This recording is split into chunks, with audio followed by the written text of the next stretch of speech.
नमस्कार, स्वागत है आप सभी का उत्तराखंड न्यूज में। मैं हूं आपके साथ कुमार कुणाल धीरज। उत्तराखंड अपना 25वां स्थापना दिवस मना रहा है। 9 नवंबर को उत्तराखंड राज्य का गठन हुआ था, जिसके तहत कई कार्यक्रम भी राज्य सरकार की ओर से किए जा रहे हैं। देहरादून में उत्तराखंड प्रवासी सम्मेलन का आयोजन किया गया, तो वहीं आज स्वच्छता अभियान की शुरुआत मुख्यमंत्री धामी ने की। आज से ठीक 10 साल पहले प्रधानमंत्री मोदी के द्वारा भारत को स्वच्छ बनाने के लिए जिस स्वच्छता अभियान की शुरुआत की गई थी, उसी के क्रम में आज राजधानी देहरादून में भी ये अभियान चलाया गया। मुख्यमंत्री ने बताया कि उत्तराखंड के निवासियों को भी प्रदेश को स्वच्छ बनाने में बढ़ चढ़कर हिस्सा लेना चाहिए।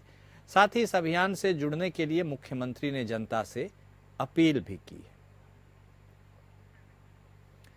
तो राज्य सरकार अपना स्थापना दिवस मना रहा है। 9 नवंबर को उत्तराखंड राज्य का अलग गठन हुआ था। सन 2000 की वह बात थी। मुख्यमंत्री धामी ने अब इस बार इस स्थापना दिवस को स्वच्छता अभियान के लिए ही विशेष फोकस रखा है। आज से 10 साल पहले जो प्रधानमंत्री मोदी ने स्वच्छता अभियान का सिलसिला शुरू किया था, वह सिलसिला कमोवेश अभी भी जारी है।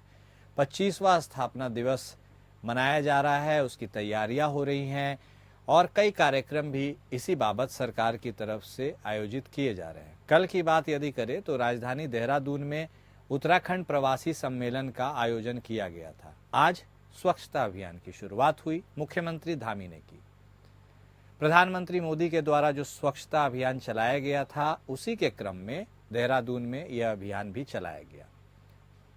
मुख्यमंत्री धामी ने कहा कि उत्तराखंड के निवासियों को भी प्रदेश को अस्वच्छ बनाने के लिए बढ़ चढ़कर इसमें हिस्सा लेना चाहिए, शिरकत करनी चाहिए और इस अभियान से ज़्यादा लोग जुड़े, जनता जुड़े, इसके लिए उन्होंने उनसे अपील भी की।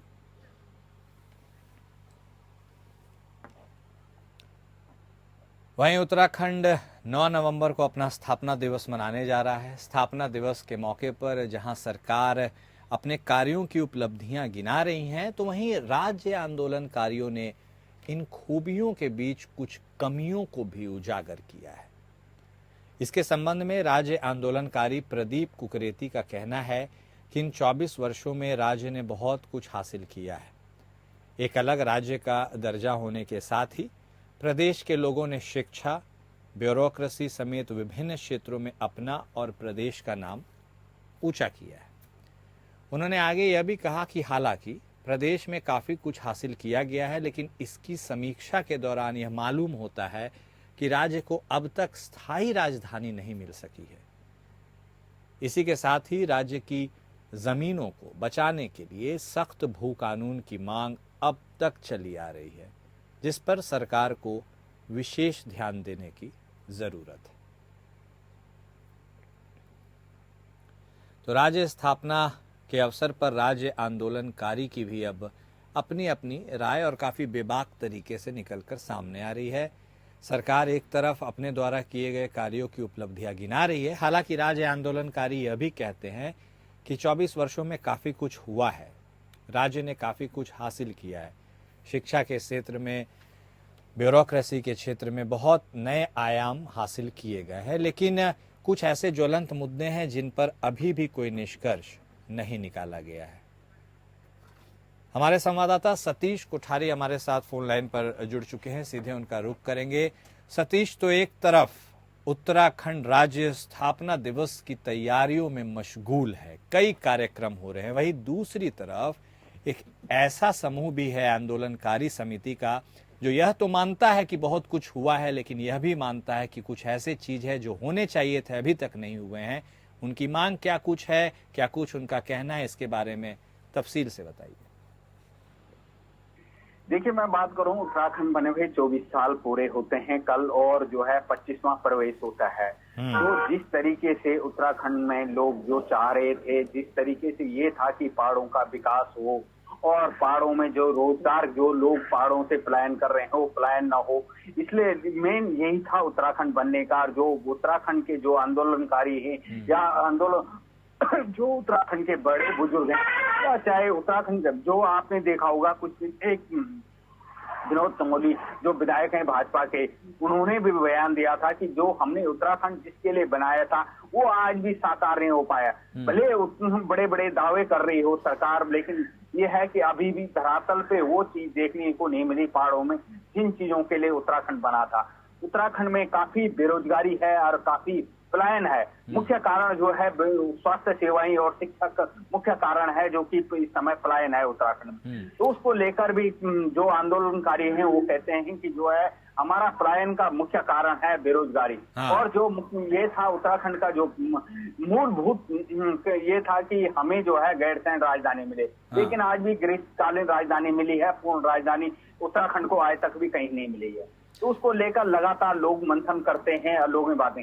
हाँ, रही बात स्थापना दिवस की, तो बहुत धूमधाम से मनाया जाएगा। सांस्कृतिक कार्यक्रम होते हैं और जो हल्के फुल्के जो भी होंगे, क्योंकि इस बार जो है उत्तराखंड में जो हादसा हुआ है कुमाऊं के, तो उस हादसों को लेकर इतना ज्यादा वो तो नहीं है, प्रोग्राम तो नहीं है, लेकिन जो भी है स्थापना दिवस वो अच्छे ढंग से और अच्छे उससे मनाया जाता है कि उत्तराखंड जो है 24 साल का पूरा हो गया, 25वां शुरू होता है।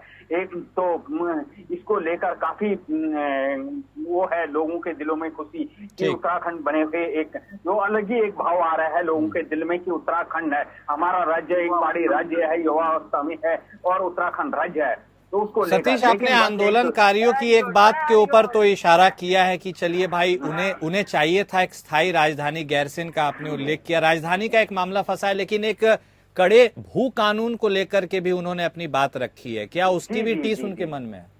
देखिए, बहुत टीस है उसमें उत्तराखंड के वालों के मन में कि मूल निवास और भू कानून, उसको लेकर जो है वो उत्तराखंड में लगातार आंदोलन भी चल रहा है और आगे भी बहुत दिनों से ये आंदोलन लगातार चल रहा है कि भू कानून और मूल निवास जो है उत्तराखंड में बहुत जरूरी होना चाहिए। लेकिन देखना यह है जिस तरीके से धामी कह रहे हैं मुख्यमंत्री जो उत्तराखंड के कि हम सशक्त भू कानून लाएंगे, सशक्त, अब कब तक वो सशक्त भू कानून आता है वो देखना बाकी है। लेकिन ये भू कानून मूल निवास की लड़ाई लगातार उत्तराखंड के लोग लड़ रहे हैं और कब तक भू कानून आता है सशक्त वो जो धामी कह रहे हैं और कब तक जो है ये लड़ाई चलती रहेगी। चलिए, बहुत धन्यवाद सतीश आपका हमारे साथ जुड़ने के लिए। तो हमारे संवाददाता बता रहे थे कि एक तरफ तो राज्य सरकार तमाम कार्यक्रम आयोजित कर रही है, स्थापना दिवस को लेकर के भी कई कार्यक्रम हो रहे हैं, लेकिन उसी तरफ कुछ ऐसे मुद्दे हैं जिनकी टीस अभी भी आंदोलनकारियों को है। एक तो स्थायी राजधानी की बात जो अभी तक नहीं हो पाई है, उसके बाद कुछ कड़े भू कानून की बात, ये भी उनमें कुछ प्रमुख बातें रही हैं जिनको एड्रेस करना जरूरी है।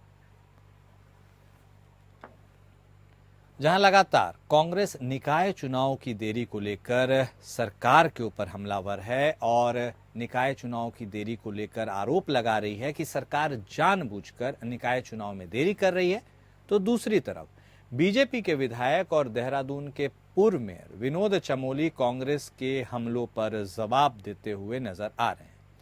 विनोद चमोली ने निकाय चुनाव में हो रही देरी और कांग्रेस के सवालों पर जवाब देते हुए कहा है कि हम तो चाहते हैं कि निकाय चुनाव समय पर हो जाए, पर ओबीसी आरक्षण को लेकर जो एकल रिपोर्ट आनी थी वो आ नहीं पाई थी और ये तो सुप्रीम कोर्ट का आदेश था कि ये रिपोर्ट चाहिए। ओबीसी आरक्षण का क्या रूप होगा ये अब सरकार को तय करना है। जैसे ही ये धरातल पर आएगा उसके बाद चुनाव हो जाएंगे।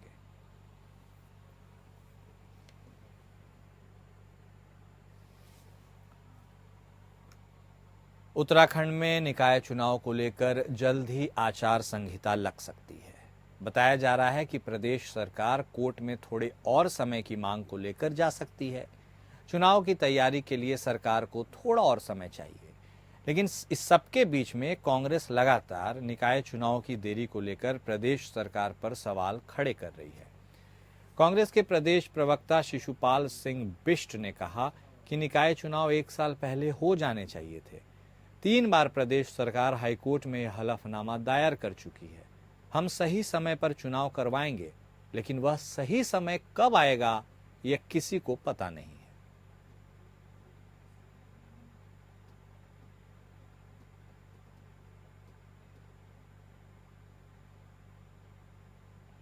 तो निकाय चुनाव को लेकर लगातार कांग्रेस राज्य सरकार से सवाल पूछ रही है, सवाल उठाया जा रहा है। एक साल पहले उनका कहना है कि चुनाव होने थे, लेकिन राज्य सरकार ने अभी तक इसे पूर्ण नहीं कर पाया है। लगातार हाईकोर्ट जाकर हलफनामा दायर किया जा रहा है, बताया जा रहा है कि होगा, लेकिन कब होगा उसकी समय सीमा किसी को पता नहीं। उत्तराखंड में स्थित 3 धाम के कपाट शीतकाल के लिए बंद हो गए, तो वहीं विश्व प्रसिद्ध श्री बद्रीनाथ धाम के कपाट 17 नवंबर को रात्रि 9:07 पर शीतकाल के लिए बंद हो जाएंगे। कपाट बंद होने की प्रक्रिया के अंतर्गत 13 नवंबर से पंच पूजा शुरू होगी। पंच पूजाओं के अंतर्गत पहले दिन भगवान गणेश की पूजा होगी। शाम को इसी दिन भगवान गणेश के कपाट बंद होंगे। दूसरे दिन 14 नवंबर को आदि केदारेश्वर मंदिर तथा शंकराचार्य मंदिर के कपाट बंद होंगे। तीसरे दिन 15 नवंबर को खड्ग पुस्तक पूजन और वेद ऋचाओं का वाचन बंद हो जाएगा। चौथे दिन 16 नवंबर को मां लक्ष्मी जी को कढ़ाई भोग चढ़ाया जाएगा। 17 नवंबर को रात 9:07 पर श्री बद्रीनाथ धाम के कपाट बंद हो जाएंगे।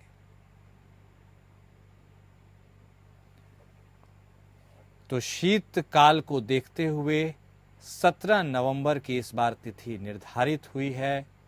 वक्त 9:07 रात्रि में, जब बाबा बद्री विशाल के धाम के कपाट बंद हो जाएंगे शीतकाल के लिए, और उसके पहले 13 नवंबर से ही पूजा पाठ का सिलसिला शुरू हो जाएगा, जहां कई दिनों के पूजा पाठ होने के बाद 17 नवंबर को अंततः शीतकाल के लिए बाबा बद्री विशाल के कपाट बंद हो जाएंगे। उत्तराखंड वक्फ बोर्ड के अध्यक्ष शादाब शम्स अक्सर अपने बयानों को लेकर चर्चा में रहते हैं। इसके साथ ही उन्होंने वक्फ बोर्ड में कई संशोधन की पैरवी भी कर रखी है, जहां शादाब शम्स लगातार इस बात को बोलते रहते हैं कि वक्फ बोर्ड की ज़मीन कई बड़े लोगों द्वारा कब्जे में कर ली गई है। कुछ परिवार हैं जो ज़मीनों को वक्फ के नाम पर हड़प रहे हैं। इसके साथ ही वह लगातार वक्फ बोर्ड की ज़मीनों की जांच की मांग भी करते रहते हैं। इन सब के बीच यह बताया जा रहा है कि अब शादाब शम्स ने एक बड़ी मांग कर दी है। प्रस्तावित वक्फ संशोधन विधेयक 2024 पर संयुक्त संसदीय समिति की बैठक हुई। इस दौरान उत्तराखंड वक्फ बोर्ड के अध्यक्ष शादाब शम्स ने एक बड़ी मांग रख दी। उन्होंने कहा कि देश के लिए अपने प्राणों की आहुति देने वाले सैनिकों के परिवारों को वक्फ भूमि आवंटित की जाए। इस प्रस्ताव को उन्होंने बोर्ड के सामने रख दिया। सूत्रों के अनुसार दिल्ली में हुई बैठक में बोर्ड ने तर्क दिया कि सैनिकों की पहचान धर्म से नहीं की जानी चाहिए, और इस बात पर जोर दिया कि जब वक्फ की जमीन दूसरों से छीन ली जाती है तो इस देश की रक्षा करने वाले सैनिकों को क्यों नहीं आवंटित की जाती। बोर्ड ने कहा कि इन बहादुरों के परिवारों का समर्थन करना वक्फ बोर्ड सहित पूरे देश की जिम्मेदारी है।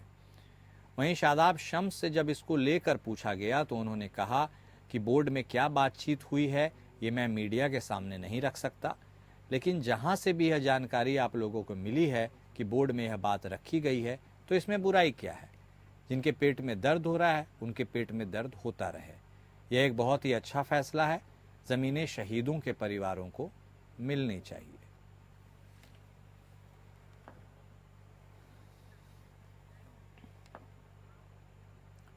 विद्यालय शिक्षा विभाग में अक्षम शिक्षकों के साथ ही अब अधिकारियों और कर्मचारियों को भी अनिवार्य सेवानिवृत्ति दी जाएगी। इसके लिए विभागीय अधिकारियों को ऐसे कर्मियों की सूची तैयार करने का निर्देश दिया गया है। महानिदेशक विद्यालय शिक्षा विभाग की झरना कमठान ने यह जानकारी दी कि अभी तक 3 जगह पर नोटिस जारी कर दिए गए हैं। इसके साथ ही कुछ शिक्षकों को भी नोटिस जारी किया गया है। अनिवार्य सेवानिवृत्ति देने से पहले शासन आदेश है कि जितने भी नियम हैं उसका पालन करना जरूरी है। वहीं स्क्रीनिंग कमेटी की एक बैठक होगी। स्क्रीनिंग कमेटी की बैठक में यह तय किया जाएगा कि जितने भी अनिवार्य सेवानिवृत्ति के दायरे में आते हैं उन्हें अनिवार्य सेवानिवृत्ति दी जाए। इस साल शिक्षा विभाग प्राथमिक शिक्षकों के 2906 रिक्त पदों को भरने जा रही है। पिछले लंबे समय से प्रदेश में प्राथमिक शिक्षकों की भारी कमी को देखने के लिए यह फैसला भी लिया गया है और इसकी वजह से स्कूलों में बच्चों की पढ़ाई भी काफ़ी प्रभावित होती है, जो कम शिक्षक हैं उसके लिए। वहीं महानिदेशक विद्यालय शिक्षा झरना कामठान ने जानकारी दी कि अब तक 3 चरणों की काउंसलिंग के उपरांत 1840 शिक्षकों को नियुक्ति दी गई है, जिसमें प्रथम चरण में 477, दूसरे में 899 और तीसरे में 464 शिक्षक शामिल हैं। उन्होंने बताया कि तीसरे चरण की काउंसलिंग में चयनित शिक्षकों में से 119 शिक्षकों को नियुक्ति पत्र सौंप दिए गए।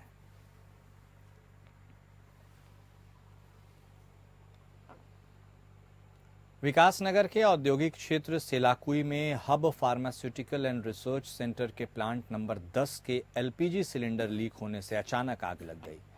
आग लगने से फैक्ट्री में काम कर रहे 11 लोग गंभीर रूप से झुलस गए।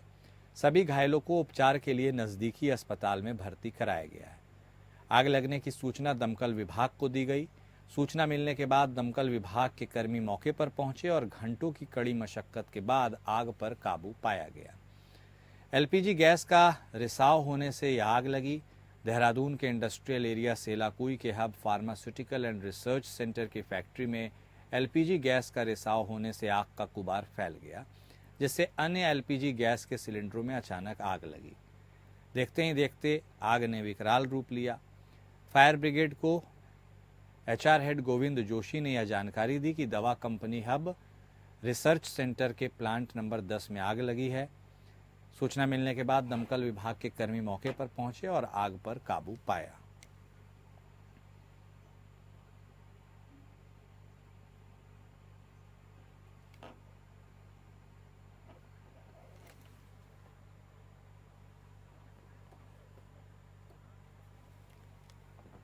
वहीं देश में वन्य जीव अंगों की अवैध तस्करी में लिप्त तस्करों की अवैध गतिविधि की रोकथाम और धरपकड़ के लिए पुलिस महानिदेशक अभिनव कुमार द्वारा एसटीएफ को कार्यवाही करने के निर्देश दिए गए थे, जिसके बाद एसएसपी एसटीएफ नवनीत भुल्लर द्वारा अपनी टीमों को निर्देशित किया गया।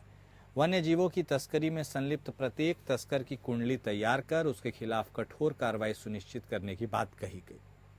एसपी एसटीएफ चंद्रमोहन सिंह ने बताया कि इसी क्रम में उत्तराखंड एसटीएफ को डब्ल्यूसीसीबी दिल्ली से सूचना मिली थी कि विकासनगर देहरादून क्षेत्र में वन्य जीव जंतुओं के अंगों और खाल की अवैध तस्करी हो रही है। उत्तराखंड एसटीएफ द्वारा अपने स्थानीय सूत्रों से संपर्क कर विकासनगर क्षेत्र में शक्ति नहर पुल नंबर 2 के पास लगे 3 स्टेटस के पास से एक व्यक्ति को गिरफ्तार किया गया। व्यक्ति को एक कस्तूरी हिरन और 2 पंजों के साथ गिरफ्तार किया गया। आगे उन्होंने बताया कि वन्य जीव जंतु संरक्षण अधिनियम की पहली अनुसूची में वन्य जीव का शिकार करना एक गंभीर अपराध है। पकड़े गए तस्करों के विरुद्ध थाना विकास नगर में वन्य जीव अधिनियम वाइल्ड लाइफ एक्ट के तहत मुकदमा पंजीकृत कराया गया।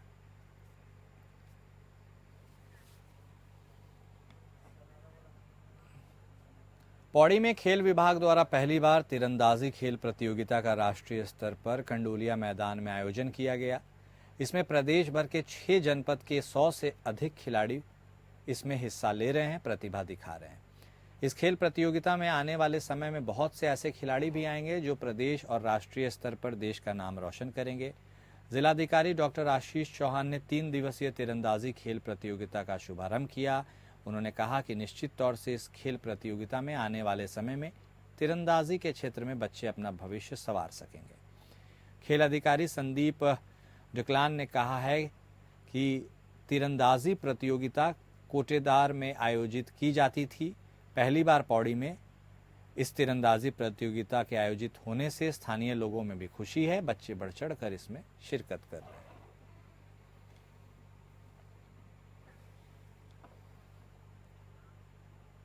उत्तराखंड में 38वें खेलों के आयोजन की तिथि को भारतीय ओलंपिक संघ ने अंतिम मुहर लगा दी है। इस पर यह खेल 28 जनवरी से लेकर 14 फरवरी तक होंगे। भारतीय ओलंपिक संघ की अध्यक्ष पीटी उषा ने मुख्यमंत्री धामी से पत्र लिखकर उन्हें यह जानकारी दी है। यह बताया गया कि खेलों के सफल आयोजन को भारतीय ओलंपिक संघ ने 5 समितियों का इसके लिए गठन किया। इसमें गेम्स टेक्निकल कंडक्ट कमेटी का गठन होने से अब राष्ट्रीय खेलों के दौरान आयोजित होने वाली स्पर्धाओं और आयोजन स्थल पर अंतिम निर्णय लिया जा सकेगा। मुख्यमंत्री धामी ने पिछले महीने दिल्ली प्रवास के दौरान भारतीय ओलंपिक संघ की अध्यक्ष डॉक्टर पीटी उषा से मुलाकात की थी। राष्ट्रीय खेलों की तारीख घोषित करने का अनुरोध किया था। तब इस पर पीटी उषा ने 28 जनवरी से राष्ट्रीय खेल कराने की सहमति दी थी। अब राष्ट्रीय खेलों की तिथि को लेकर विधिवत जानकारी दी गई।